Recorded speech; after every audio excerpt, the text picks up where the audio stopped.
안녕하세요. 저는 드림웍스에서 모델링 슈퍼바이저하고 캐릭터 디벨로퍼를 맡고 있는 허현이라고 합니다. 다른 말로 얘기하면 디지털 스culptor라고 하는데, 디렉터라든가 디자이너들이 실제하지 않는 어떤 그 아이디어를 그 어떤 모형들, 조형물들을 저희가 구체화시킨다고 보시면 됩니다. 영화에서 모든 것들을 볼 수 있는 캐릭터라든가 인바이러먼트, 어떤 프롭들, 이 모든 것들을 저희들이 다 만든다고 보시면 되고요.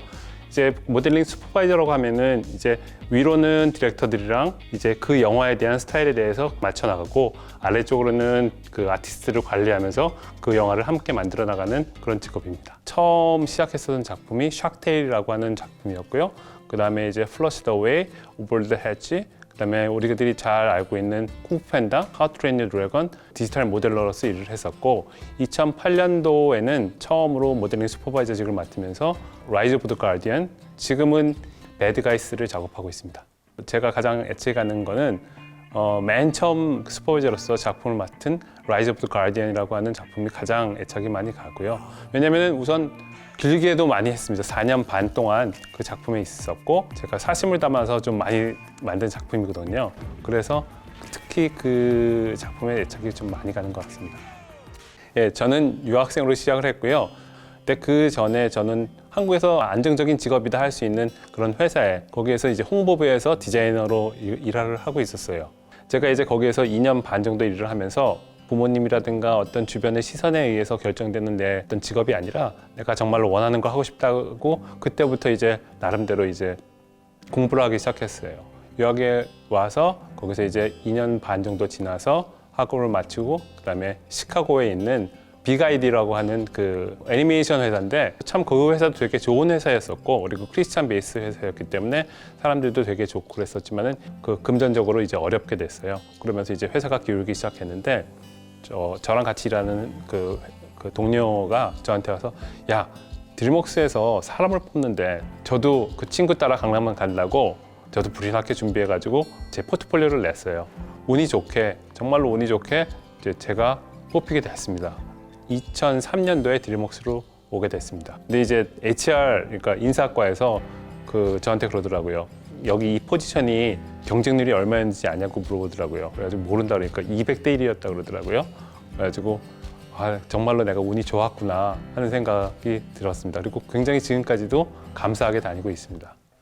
환경에 대한 차이가 굉장히 크다고 생각을 해요. 그러니까 그 헐리우드는 막대한 자본력으로 인해서 굉장히 어떻게 보면 전략적으로 접근을 하고 있거든요. 애니메이션 자체를 인구가 많은 나라들, 내수에서 소화를 시켜서 할 수 있는 그런 능력들이 있는 그런 나라들은 대부분 그런 자기 나름대로의 어떤 그 애니메이션들이 발전해 나가는 것 같아요. 근데 우리나라 같은 경우에는 수익을 안겨줄 수 있는 어떤 환경이 안 된다는 거죠. 한국 애니메이션에 대한 어떤 조언을 해드린다면은 나라에서 지속적으로 투자를 해야 된다고 봅니다. 왜냐면은 민간 기업에서 투자를 한다는 건 아직까지는 한계가 있는 것 같아요.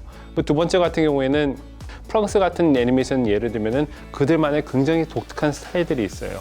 그리고 거기에 나름대로의 어떤 팬덤들도 많이 구축해 있는 상태고, 그걸 바탕으로 해서 이제 더욱더 대중적으로 만들어 나가고, 그러면은 결국에는 이제 헐리우드 같이 그런 어떤 기술력과 작품의 퀄리티가 높아질 수 있다고 보는데요. 어떤 독창성이 많이 없어서, 그러니까 좀 그런 것들이 좀 약간 제가 봤을 때는 굉장히 좀 아쉽다.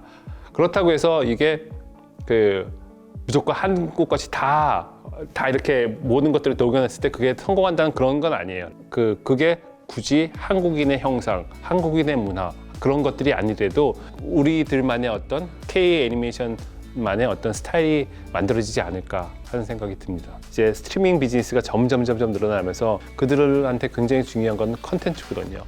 컨텐츠를 만들기 위해서 여러 가지 방법을 찾을 텐데, 그 중에 하나가 웹툰의 어떤 기본적인 좋은 소재를 찾아서 영화라든가 아니면 애니메이션이라든가 이런 많은 소재로 활용할 거라고 분명히 저는 믿고 있습니다. 애니메이션 사업이라든가 영화 산업도 마찬가지고요. 근데 특히 애니메이션 같은 경우에는 이 소재가 변하지는 않을 것 같고요. 근데 그게 표현하는 제작 방식은 여지껏 변화해 왔었고, 앞으로도 그렇게 계속 변할 거라고 생각이 듭니다. 이제 이 팬데믹이라든가 이런 걸로 인해서 특히 어떻게 보면 홀로그램이라든가 아니면 AI라든가 이런 것들이 훨씬 더 저희한테 많이 다가오지 않을까. 그걸로 인해서 어떤 2D, 3D, 4D 이런 식의 그 표현 방식이 이제 나중에 훨씬 더 구체적이고 어디언스가 그 캐릭터랑 인터랙트 할 수 있는 어떤 그런 그 기술력이 앞으로 그 미래에는 나오지 않을까 하는 생각도 듭니다. 제가 그 모델링 슈퍼바이저고 그 다음에 캐릭터 디벨로퍼로서 물론 더 큰 롤을 그 맡고 싶기도 하지만은 지금 당장 할 수 있는 어떤 실현 가능한 것 같은 경우에는 사람들한테 많이 인상이 남을 수 있는 어떤 캐릭터를 만드는 것들이 지금도 해오는 작업이기도 하지만은 앞으로도 좋은 영향을 줄 수 있는 아티스트가 되고 싶은 게 제 꿈이기도 하고요. 바람이 있다면은 한국이랑도 같이 협업을 해서 한국 애니메이션이 정말로 세계화가 되는 날까지 보탬이 될 수 있다면 참 좋을 것 같습니다.